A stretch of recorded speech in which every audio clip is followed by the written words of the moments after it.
Simo, how many will you take, and will we roll with you those numbers? We'll take 2 emergencies. So, and you'll find out the team at 4:20. I mean, we've got to stay consistent, don't I? So, yeah, unless we start doing these press conferences tomorrow, you're going to get the same answers. When you sat down to pick the team, what did you go through in terms of what you need to beat Port? That's different to what you had against Adelaide? Oh yeah, look, it's a combination of a few things. You got to plan for your opposition, but you also got to look at what you're doing well and what you need to keep working on. So, yeah, that doesn't necessarily change personnel too much from our point of view. So we're reasonably settled as a side. It's taking us a while to get settled, but yeah, we're pretty comfortable with the team we've got at the moment. So does that mean you're sort of tempted to stick with the 22 that played against Adelaide? Oh, if there's a change, there won't be many. So I can't think of the last time we made less than one change. So there might be one change, maybe 2. Sherrod Wellingham's one player that might give you a little bit of experience and a bit of run. Is he in calculations? Yeah, his performances at East Perth have been really solid. So I think he had 30+ possessions last week. He's been playing a little bit of a different role, trying to get him back into the side as a forward mid has been his progression, and he's been doing that really well. So he's definitely in the mix. Does his physicality, we've seen him in finals, play pretty physical, and they do get physical. Would that be part of the consideration? Oh, yeah, his experience. You know, he's 28, so his ability to be pretty flexible as well is an asset to him, and he's got a little bit of X factor. So along with others, there's potentially a spot there. Defensive forward role, so to stop their run off halfback. Oh yeah, look, our experience tells us that you can't just have one player having that job, and teams now, and Port's the same with rebounding halfbacks. It's really hard to stop just one.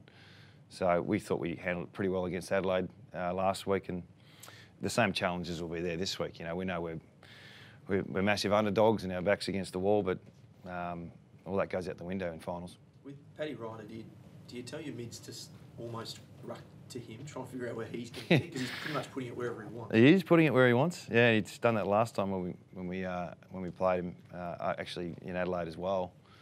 His work around the ground is also pretty special, and his ability to take pack marks is really hurt us last time. So we're going to do everything we can to try and nullify that with what we've got. Do you get a chance to train on Adelaide Oval? I hope so, yeah. As long as the weather holds out, I think we'll be right for a captain's run on Adelaide Oval. And that's one benefit of travelling to Adelaide as opposed to Melbourne, is you get to train on the ground you're going to play at, which we really appreciate. Last year you were overwhelming favourites to beat the Bulldogs in the elimination final. This year, as you mentioned, you're the underdogs. What's the difference in terms of how it feels going into the game? I like to say there's no difference. Yeah, it's it's completely different type of feel when you get to finals. So the fact is we're travelling this time around. The attention, I suppose, we go off Broadway a little bit when we travel, which is good for us, and we can bunker down a little bit and maybe get ourselves away from the fishbowl that's over here. Do you feel like a lot of the pressure will be on them? They'll have 50,000 fans there, and they're expected to win. I think it's pressure on both sides. Yeah, it's not. You can't say we've got nothing to lose. It's elimination final. They're actually really good games to play in because it's just all or nothing, and we're both up for that. So those people who say it's almost a free hit, you don't subscribe. Oh, there's no such thing as a free hit, is there? We're both playing for the same thing. So yeah, I'm not going to buy into that. Adam, did you give Jake Waterman some thought? Not this week. No, he's been ill. Probably since we named him in the squad 2 weeks ago. He's been crook, which is it was unfortunate because all of our first-year players have been really close to selection and they've come down with an injury or illness throughout the season. So it gives us really good hope and promise for next year. But he won't be available this week. So I know you won't tell us the team, but if we're standing at the airport, do we expect to see Willie Rioli walk through the doors? I don't think I've seen you at the airport for a while. I'm there. Yeah, okay, yeah. yeah. You are actually. No, look, you'll have to wait and see. We'll worry about that when you get to the airport. When we spoke to the players earlier in the week, a lot of them seemed to talk a lot about the mental approach to this game. They felt physically they were fine last year, but it was maybe their mental preparation. Is that something you've tried to work on ahead of this final? Not particularly. It's every year's different. Every campaign's different. We fell short last year. We hit really good form. We won the last 3 games last year. I think we beat the Giants, Hawthorn and Adelaide. So confidence was high.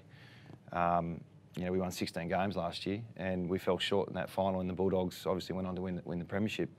So we just didn't get to that standard that they produced. So our challenge this year is different. You know, we want to play better than we did against Adelaide. We know we have to against a team that, when you look at their numbers, they're right up there with the best in the comp. You know, they're a game and a half off top spot. So for us to produce an effort that's going to get us a victory is going to take something special. And the week off been good for probably the older guys like a Mitchell. Yeah, it has. Yeah, we've handled the week pretty well. A week and a half. Those guys had a little rest towards the end of the season too. They got managed in the back half of the year for the very reason of, you know, what you spoke about in terms of their age. And another week off is going to help them. But it's the same with every club. You know, every club benefits from the week off in some way.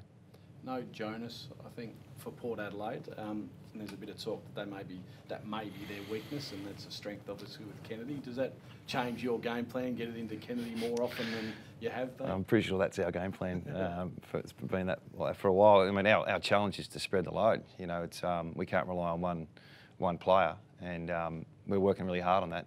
He's just got that presence at the moment that you're sometimes compelled to kick it to him wherever he is, and we're working really hard on spreading the load. And I think, you know, Darling and Petrie being down there, and you know, Cripper as a small forward, producing some cameo performances has actually helped us in the last few weeks.